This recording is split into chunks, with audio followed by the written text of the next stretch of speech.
Bienvenidos una vez más a este espacio de encuentros en la frontera que se dedica precisamente al diálogo con la cultura. Hoy desde la Iglesia tenemos una edición especial porque durante toda esta semana estamos celebrando la Semana de Oración por la Unidad de los Cristianos. Por eso hoy están con nosotros algunos representantes de distintas confesiones. En primer lugar está con nosotros don José Miguel Llagostera, pastor evangélico. Está también con nosotros Odivid Ordoan, que es sacerdote ortodoxo rumano, y con nosotros don José Boajar, sacerdote católico y además delegado para el ecumenismo en nuestra diócesis de Cartagena. Seáis todos muy bienvenidos. Gracias. Y hoy se trataría pues precisamente de dialogar. Me gustaría que antes nos presentáramos brevemente. Don José Miguel Llagostera, usted es pastor evangélico, pero tiene un itinerario un poco especial. ¿Podría decirnos algo? Con mucho gusto, sí. Bueno, yo voy a cumplir 65 años. Entonces nací en Barcelona y nací en una familia católica romana, como casi todo el mundo, 97% o más de población española. Entonces fui siguiendo la trayectoria dentro de la religión que yo como religión amaba y buscaba a Dios, ¿no? Solamente que pasaron los años y yo me sentía, por las circunstancias que fueran, pues muy vacío, me sentía vacío y hacía todo lo que tenía que hacer como un buen católico romano. Y resulta que a los 18 años más o menos, pues en mi búsqueda de Dios, que la necesitaba, me metí en lo que más me atrajo y más me maravillaba en aquella época, y fueron las religiones orientales. Entonces estuve casi 7 años practicando las religiones orientales dentro, no ni budismo ni hinduismo, sino más profundo que esto todavía, seguidores de Sri Ramakrishna, Sri Aurobindo, Swami Prabhupada, etc. Y entonces estaba muy alto, muy adelantado, y yo era la mitad de delgado, pesaba 47 kilos, una barba larga, bigote, pelo largo, y meditaba y oraba, rezaba, Om Mani Padme Hum, todo esto. ¿Y cómo pasó a pues fíjate, es muy interesante porque mi búsqueda, el cristianismo en otra versión? Exactamente. Entonces lo que me pasó es lo siguiente, una experiencia personal. Yo buscaba a Dios, ¿no? En una manera, había llegado a creer que me estaba autorrealizando. Cuando vi en una noche que estaba como meditando, así con las piernas cruzadas en Padmasana, y me vi a mí mismo como meditación trascendental, como si yo había llegado arriba de una montaña, después de muchos años de intentar, para llegar a fusionarme con el ente cósmico pránico universal, que nosotros sencillamente llamamos Dios.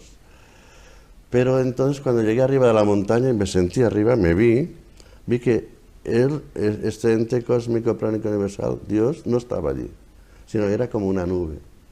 Si yo quería ir hacia Él, no podía porque me caería y me mataría, y como creía en aquel momento en la reencarnación, otra vez vuelta a empezar.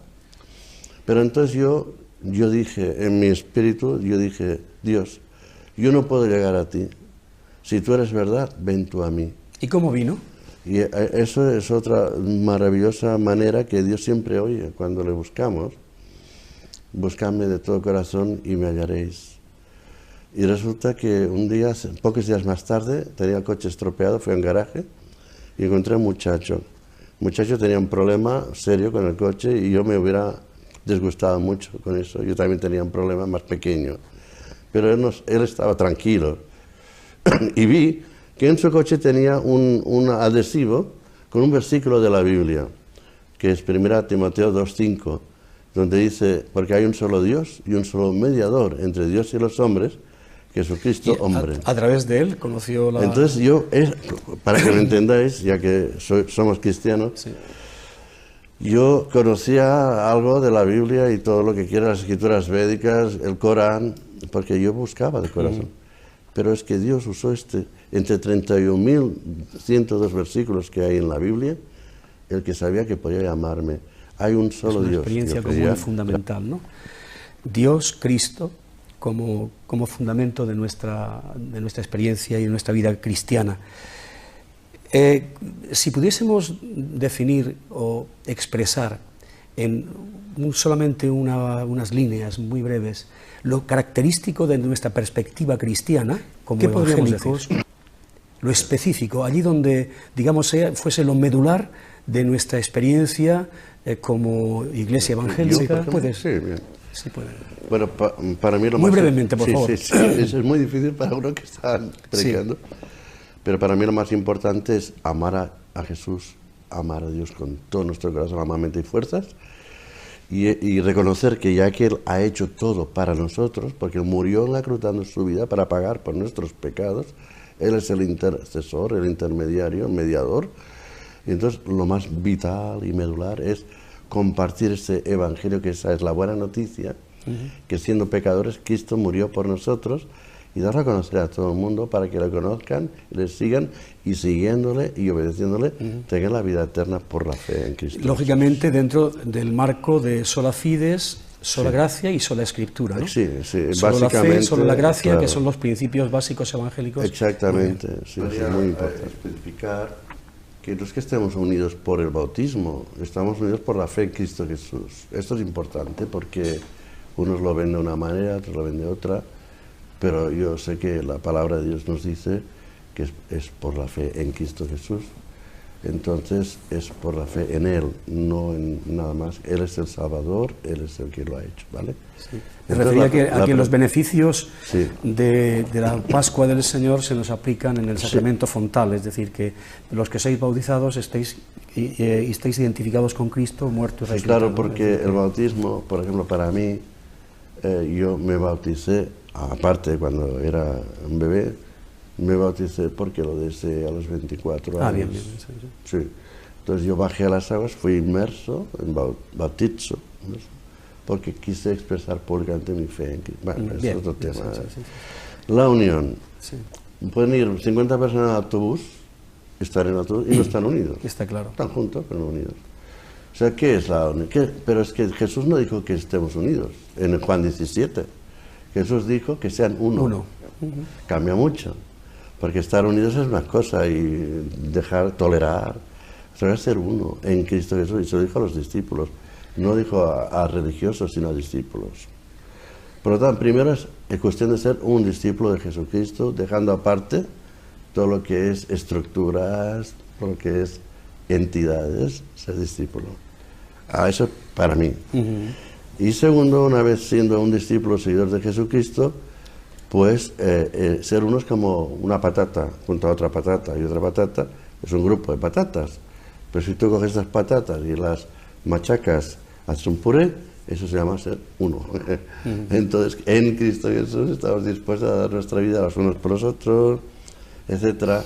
Y como ha dicho, el orgullo y la separación de muchas... Por ejemplo, ¿por qué yo ahora soy seguidor de Jesucristo dentro de un grupo cristiano evangélico y no otra cosa? Pues porque una cosa que me choca a mí mucho, y con todos los respetos, por ejemplo, cuando en Éxodo 20 nos habla de los 10 mandamientos, y nos habla de no darás imágenes, semejanza de cosa alguna, etcétera, ni la venerarás, ni la honrarás, porque soy Yahvé, fuerte y celoso, etcétera. Claro, a mí me choca mucho dentro de la iglesia, etcétera, que se siga haciendo esto, ¿no? A mí me hace hasta daño y todo, ¿no? Por lo tanto, yo prefiero, por fe, creer en Jesús como mi mediador y salvador, y respetar la historia y lo que sea de cada uno que representa. Por ejemplo, siempre me preguntan, ¿vosotros no creéis en la Virgen María? Y yo tengo que decir, perdón, yo creo más que algunos de los que estáis diciéndome esto, porque la Virgen María dijo, haced lo que Él os diga, claro. Y yo lo hago. O sea que... Es cierto, bueno, es conocida la posición de la teología protestante, que hunde sus raíces en Lutero, es bien conocida, ¿no? No a las mediaciones que dificultan teóricamente el encuentro con el Señor. Teológico, ¿hay algún tipo de cauce? ¿Había algún tipo de cauce de diálogo? Porque hay cosas fundamentales. por ejemplo, la doctrina de la justificación, a la que se ha llegado ya con bastante acuerdo. Estamos como en bastante acuerdo en algunas de las posiciones. En torno a la Eucaristía, en torno a otros sacramentos, también ha habido un avance, por lo menos con determinadas confesiones luteranas, ¿no? Y no sé si tendríais algo que aportar sobre esto. Yo quizás podría aportar que una cosa es, digamos, la base de la fe, que ya la tenemos muy clara, y otra es la expresión de nuestra fe, que puede variar según lo que uno entienda y reciba, incluso sea revelado por Dios, el Espíritu Santo. Pero otra, entonces, ¿cómo amalgamar esto? Y cómo, voy a dar un ejemplo muy claro.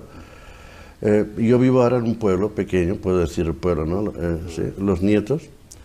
Entonces mi deseo siempre es trabajar con las personas que aman al Señor. Entonces yo quería hablar, cuando fui hace unos años, llegué a vivir allí y quise relacionarme con el sacerdote del pueblo que había. Por lo que fuera, no fue posible. Cada vez que yo lo intentaba, no fue posible. Eran unos niños que habían recibido al Señor de una manera directa y clara y querían seguirlo según su palabra, y estaban en el grupo de jovencitos, niños, con nosotros. Oraban porque a ellos les dolía esto, ¿no? Y decían, Señor, o cambia el corazón de este sacerdote o trae otro cura, sácalo de aquí por otro, que entiendan lo que es el amor y todo esto, ¿no? Bueno, con todos los respetos. A cabo de poco, aquel sacerdote fue cambiar de sitio y vino otro, joven, nuevo. Pues podéis creer que entre este joven sacerdote y yo hay un amor, una comunión profunda desde hace años. Y nos vemos, él va, y yo he dirigido como presidente en la reunión de vecinos del pueblo, organizando hasta incluso actividades del pueblo, hasta procesiones, yo organizando, pastor evangélico, pero ayudando a que el pueblo tenga sus cosas. Y nos hemos visto, Miguel, nos hemos dado un abrazo, y la gente ve en esto. Muchísimas gracias. Es un encuentro, como digo, fraterno, y creo que los que nos han visto nos han podido conocer mejor, y saben que al menos en el corazón de cada uno de los que aquí estamos está la palabra de Cristo, que sean uno para que el mundo crea. Pues hasta el próximo Encuentros en la Frontera, nos despedimos de todos ustedes.